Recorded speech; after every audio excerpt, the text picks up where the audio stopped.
bomber plane zooms through the air. Inside, a single soldier, codenamed Deja, walks to the edge of the plane. He's methodical, prepared, but nervous. 5 seconds, stand by to deploy. Deja is given the go-ahead by his commander.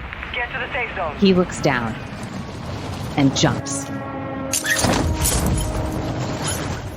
It's a low drop, and Deja has to pull his chute quickly, aiming for the best spot to land. He knows it might be the difference between life or death. Why? Because he's dropping into an active war zone.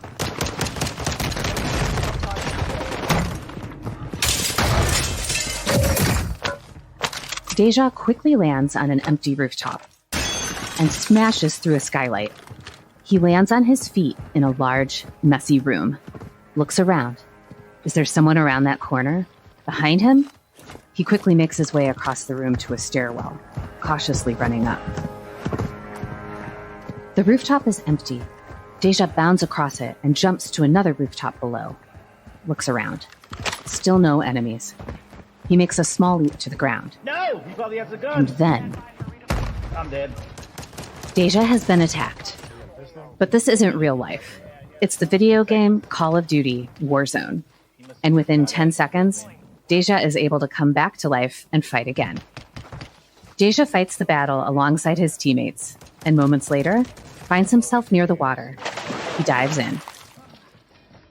His teammate, SteveOWalle, joins him, and they're excited to discover something new. Oh, when did they add that? When did they add O2 to the game? I think they added it a while ago. Other players have joined the game. Deja's not sure who they are, but he's happy to let them know what he's up to. Right now we're doing a recording for AUSA.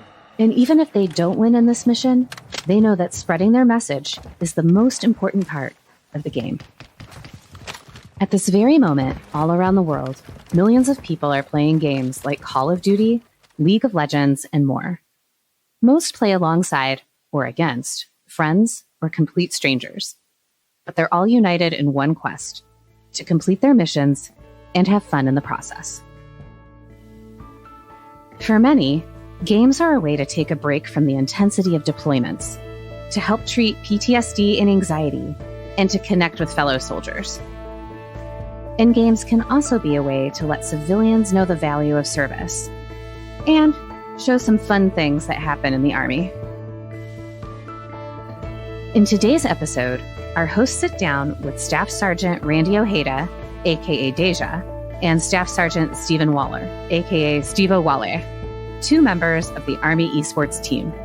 They talk about what exactly esports is, how they're able to balance their gaming with their regular daily assignments, and let us know how exactly they came up with their nicknames. I'm Carrie Varro-Heikes, and this is Army Matters.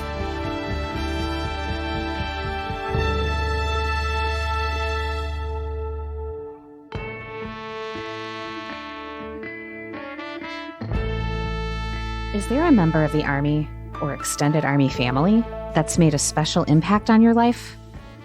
Would you like to thank them publicly? We're airing an upcoming episode we're calling our Shout Out Special, in which listeners have the opportunity to share stories of how someone has aided them along the way and let them know the impact they've had.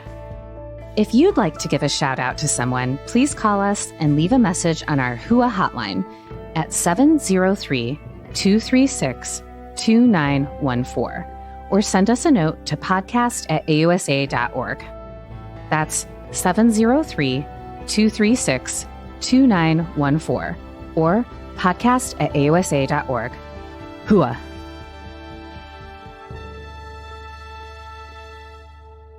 Hello, everyone, and welcome to another episode of Army Matters. Yeah. I'm Sergeant of the Army retired Dan Daly, and I'm here with my good friend and co-host, Les Smith. Dan, what's up? I'm Lieutenant General retired Leslie Smith, the former Inspector General. And guess what, Dan? What? I was in the Pentagon this week. You were this week in the Pentagon? This week I was in the Pentagon. Did and you get I in trouble? see what you meant. No, I didn't get in trouble. Oh, okay. No. I thought maybe you got recalled for something. No, if I get recalled, you get recalled, bro. We'll do it together. Hey, let me ask you a question. Yeah. You ever been part of a team? Oh, yes. I've been on the best team for 35 years. I mean, like a sports team. You ever been part? Yeah. I played baseball and football in high school, and I still stay in touch with many of those folks that I grew up in high school with. But you want to know why I asked you that question? Why? Would you believe that video game playing is a sport now? Yes. Remember, we talked about this already, bro. Oh, that's right. You didn't talk about it. This was another example of you just going and doing a podcast and finding other co-host. That is not true. I was out on the front lines. Yeah, sometimes we got to do what we got to do. I have a request. Yeah, sure. Since I didn't get to be part of this podcast, can I at least do the introduction? Hey, Dan, you can do whatever you want to. So, ladies and gentlemen, the reason why we're talking about this is that in today's episode, Les and senior producer LaSherryn Duncan sat down with Staff Sergeant Randy Ojeda and Staff Sergeant SteveOWalle, two teammates on the Army Esports team. Their nicknames are Deja and SteveOWalle. I think you have to have a nickname on this. Yeah, you do. Thing. Yeah. You do? Yeah. Just like a pilot, you got to have a nickname. Okay, we're ready. Let's go. Today, I'm very honored to be sitting here with our very special co-host for this really cool episode. LaSherryn from AUSA, introduce yourself. Yes, LaSherryn Duncan here with you all. I am one of the senior producers for the podcast, and normally I'm behind the scenes, but today I'm on the scene with this lovely team. So glad to be here. Great. Yeah, LaSherryn really is our boss, one of our bosses. We got quite a few of them. But today we have two members of the Army's esports team. So we have player assistant coach, Staff Sergeant Randy Ojeda, and his name is Deja, and team manager, Staff Sergeant SteveOWalle, aka SteveOWalle. And first Randy and let me get that right. Deja and SteveOWalle. Yeah, SteveOWalle. SteveOWalle, like from the Islands, yes, man. Yeah, okay. And so tell us about, a little bit about your Army story. What's your job, and then how you got into esports originally. All right, well, I'm Staff Sergeant Waller. I've been in 12 years. My job, I'm a 13th Juliet. I'm a field artillery guy, so I'm a fire direction control NCO. Okay. Pretty much what I do to fire safely. And I got into esports. It was kind of funny how it happened because when I was stationed in Germany, like I kind of calmed down playing video games a little bit. And then when I met my wife, we started playing. And then she was like, you should start streaming. So when I PCS'd to Fort Sill, that's when I started getting set up already and everything. And then I heard about the Army esports. So during that time, I was big into Warzone. So I decided to apply as team manager. And I've actually been the team manager since October last year. Oh, congratulations. So why did you join the Army? So because I was too fat for the Air Force. Oh, we got to delete that part. Really? No, just say you were too muscular. You were too muscular. I mean, in reality, that's okay. what they told me. Is that what they told you? Okay. It is. That's what they told me. Okay. So, all right. I ended up joining the Army. I had a daughter when I was younger. Okay. And, during that time, it was kind of hard. So I've been in ever since. And it's been helping provide for my family. Yeah. And it's actually, been an amazing experience being able to travel, being able to meet a lot of people. Right. It's opened up a lot of opportunities in the personal realm and also in the gaming realm. So. All right. Deja, how about you, brother? Good morning. I'm Staff Sergeant Ojeda. I'm currently stationed in Fort Bliss, Texas. I've been in for 18 years. I am a 15 Papa, aviation operations sergeant, and basically I track helicopters. Why did you join the Army, Deja? So for two reasons. My mother was in the military. I'm originally from Puerto Rico, and she wanted to change life for us. So she went and joined the military. She did 25 years and then retired. I saw how we were able to travel around the world and see different places, and that's something that I wanted. And I also had a high school sweetheart at the time, and her parents were like, well, what are you going to do to take care of our daughter? So I was like, you know what? I'm going to join the military, and we'll see how it goes from there. Unfortunately, I did get that Dear John letter at basic training, so I did not end up with that person. But from there, I set forward on my path that I've been on ever since. I'm sure she probably wants to rescind that letter. Have you run into her since then? I have run into her parents. I was stationed in JBLM, and her parents reached out to me, and they were like, hey, we're sorry how things went. She chose the wrong path because she ended up with someone that's kind of like a deadbeat. And, we're proud of you. And, I was surprised for what they told me. And I was like, I appreciate that. That's amazing. Yeah. And you were being all you can be. So talk to me about your gaming history. We'll start with you, Deja. When did you start playing? I wasn't really a gamer. I never grew up with games and stuff like that. I was always outdoors playing sports, baseball, football, basketball. Then I joined the military. When I got deployed, my first deployment was to Jalalabad. It was near the Korangal Valley. Lot going on, lot popping off during that time. That was in 2009.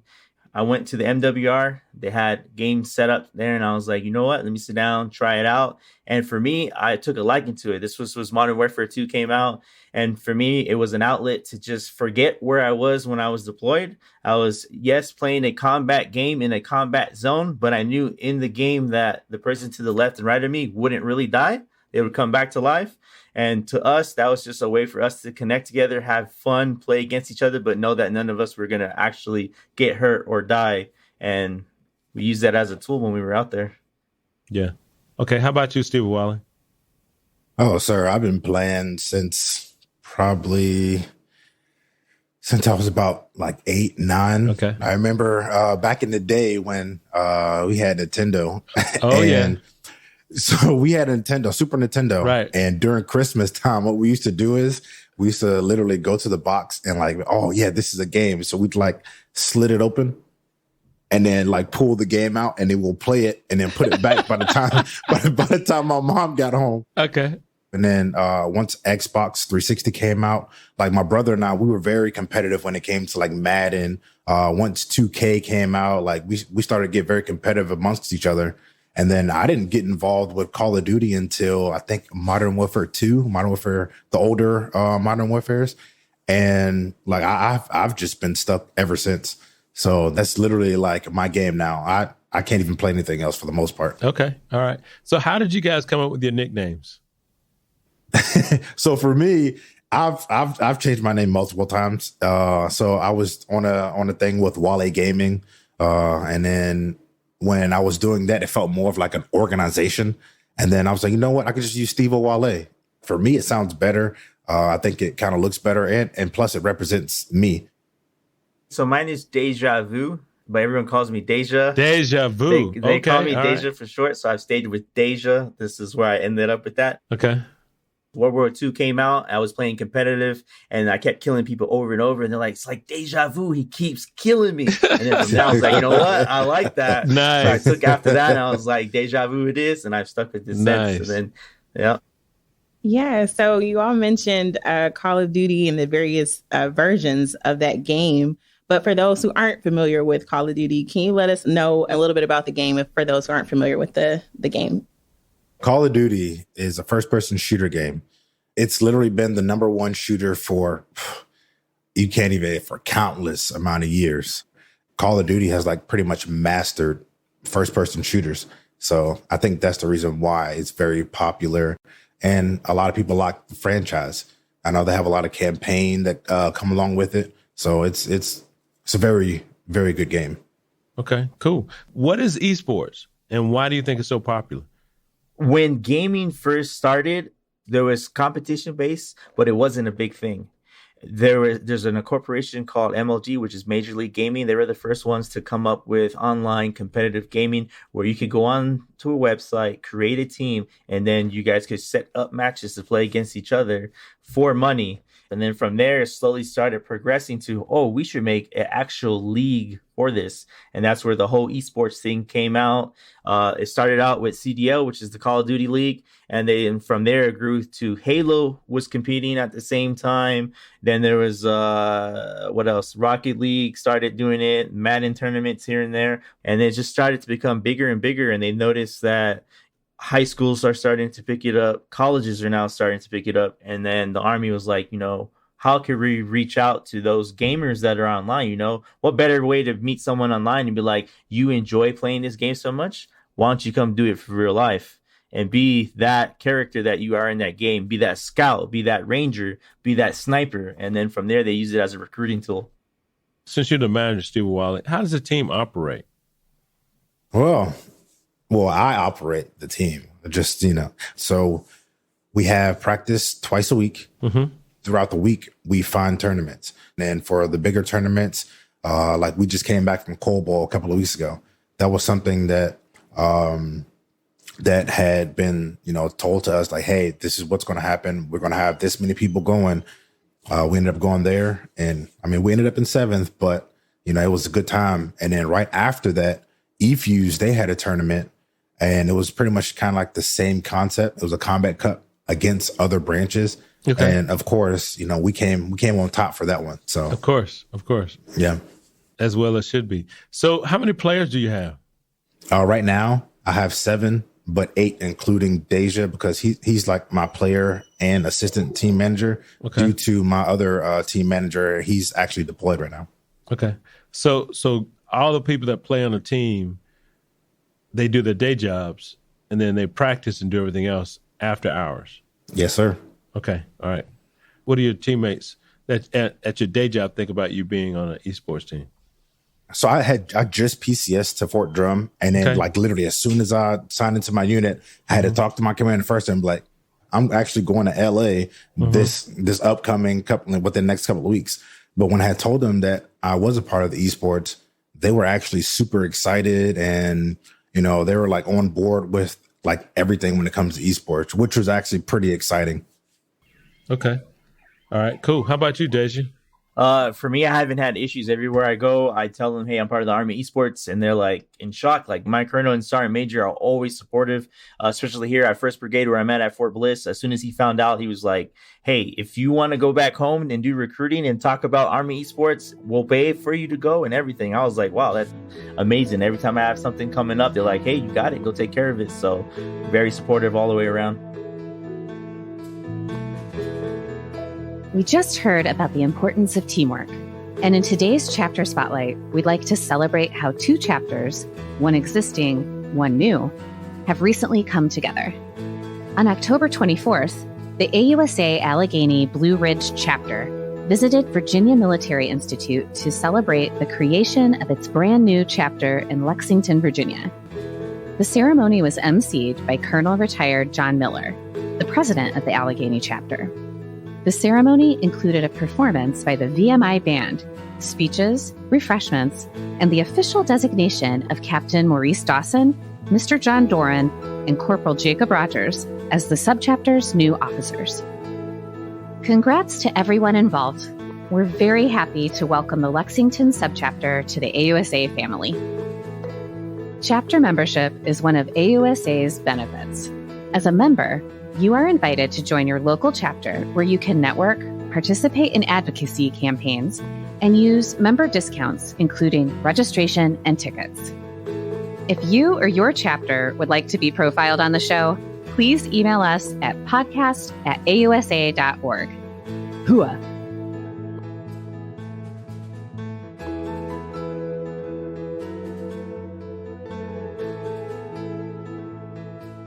Welcome back to Army Matters. We're here with 2 members from the esports team, SteveOWalle and Deja. So guys, I know that one of the most important things to the team is outreach within the community. So can you please share, what do you all do? I know for me here at Bliss, I have 2 of our players are here with me, and I'll hit them up and be like, hey, we're going to do some community stuff. We have here what's called the Warrior Zone. They have been putting Warrior Zones around in different installations. I went to my Warrior Zone. I was like, hey, I'm an esports guy. Anything you need that deals with the gaming systems, PlayStation, Xbox, computers. If you want me to run competitions, like we're here for that. Because I want our guys to know that we're not just gaming online, but we're also getting involved in our community and spreading the word of what Army Esports is. Because there's still a lot of people out there that don't know that Army Esports exists. And it's a great thing. And my guys enjoy going out and doing different things and seeing kids like, oh, wow, like I could join the Army, do my job, but also play games if I wanted to. Now, Deja, speaking of kids, what do your kids think about your involvement with esports? How old are they? I have a 10-year-old and a 13-year-old. Okay. And they are like, they look up to me. When I went to Cold Bowl, you know, I sent the link back. My mom showed them when I was live on Twitch, and they watch big Twitch streamers, and they were like, oh, you know, that's my dad. He's on there gaming and stuff like that. So they were very excited. They wanted me to win when I was out there. Unfortunately, I was not able to win. And it sucks sometimes because there's times that I sacrifice time that I could be doing things with my kids to practice for competitions. And when I don't win, it's like, dang, you know, but they understand. They know it's a passion that I have, and they want me to be happy as well as I want them to be happy as well, too. I understand that the esports team has some exposure within the Army as part of the recruiting effort, but you're looking to expand. So, if you were speaking to a decision maker right now, what would you love to ask for? I think what we would like to see is more support. I mean, I know right now it's still kind of a small program within the Army, and we're just steadily trying to make it bigger. But I think one thing that was pretty hard for us is, like, I guess, finances, because I know we have players that want to go to certain events and, you know, can show our skills and abilities to play against these pros, but we can't do it because, you know, we're limited to how much funding that we have. We look at certain events, where, like, I know TwitchCon, we should be able to be involved in those things, because a lot of people go to TwitchCon and the exposure is what we're looking for. Exposing the esports program, exposing, you know, our players, you know, and stuff like that. So I think when it comes to it, I think more the financial support and understanding what the esports is all about. You know, I would like to see the esports expand where we have different teams and different installations. So Fort Bliss team can go against Fort Drum team online, and we battle for a trophy against all the bases, and whichever base wins, they get to keep that trophy until the next competition. And it kind of gives morale, you know, competition against each other, because I know they do it for fighting, and they do it like best ranger competition, best warrior competition. I think that would be something amazing if we jump into that specter of things. Those are all really good ideas. So now I'm pretty sure that you did in the Army as strong leaders. What did you learn through your experiences in the Army to make you a better leader? You're never going to always get it right. Mm-hmm. It's always going to take to get knocked down for you to be able to get back up, because in order to learn, you have to fail. Mm-hmm. The Army has pretty much instilled, you know, a lot of discipline into me to make sure that whenever I get things wrong, being an NCO as well, I figure out a way to get it right. Even if I have to, like, ask questions, go to somebody that, you know, I don't want to talk to about it, I will have to figure it out, because for one, it's a learning point for me, and it's something I can teach my kids. I can teach my soldiers. Yeah. And, you know, they're younger, they're coming up. A lot of them, you know, didn't have a lot of, you know, family teaching them things. And that's my job. My job is to be an NCO, be a leader. And I'm a leader of my family and a leader of soldiers. So yeah, that's good. Deja, how about you, man? There will be some people that join the military that have leader potential. The Army has the ability to make you into the leader you should be, and the sense of the proper training, the proper classes. You will have those good and you will have those bad leaders that show you what you want to be as a leader and what you don't want to be as a leader.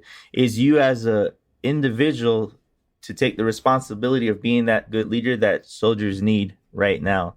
For me, when I joined, I was more of a follower. Mm-hmm. But once I started seeing how my NCOs were, I was like, you know what? I don't want to be like that. And in order for things to change, I need to be that change. So I need to become that leader that they need so that they can see that the Army isn't bad and that it's moving in the right direction. And from there, I just kept going after it, becoming that leader that they needed, understanding the difference between family and work. You know, I hate wasting people's time. And if we're done with the task, then hey, you guys go relax, go spend time with your wife, because eventually we're gonna deploy and we're gonna be gone. And for me, I've deployed 4 times, so I know the meaning of time, and time is very precious, and I hate taking that away from soldiers.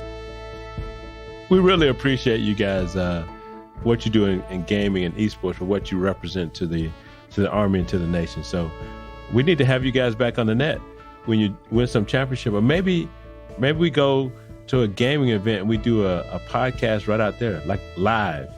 What do you think? Hey, I'm always up for a good game. That'd be awesome. That'd be awesome. But wait a minute, you'd have to play General Smith. Okay, sure. Oh yeah, you have to 1v1 Deja. Oh yeah, okay. All right, it's all good. Hey, I know how to take a beat down. It's no biggie. It's all good. Hey, we're proud of you guys. Thanks again for coming on Army Matters. Oh, anytime, sir. Appreciate having us. Thank you.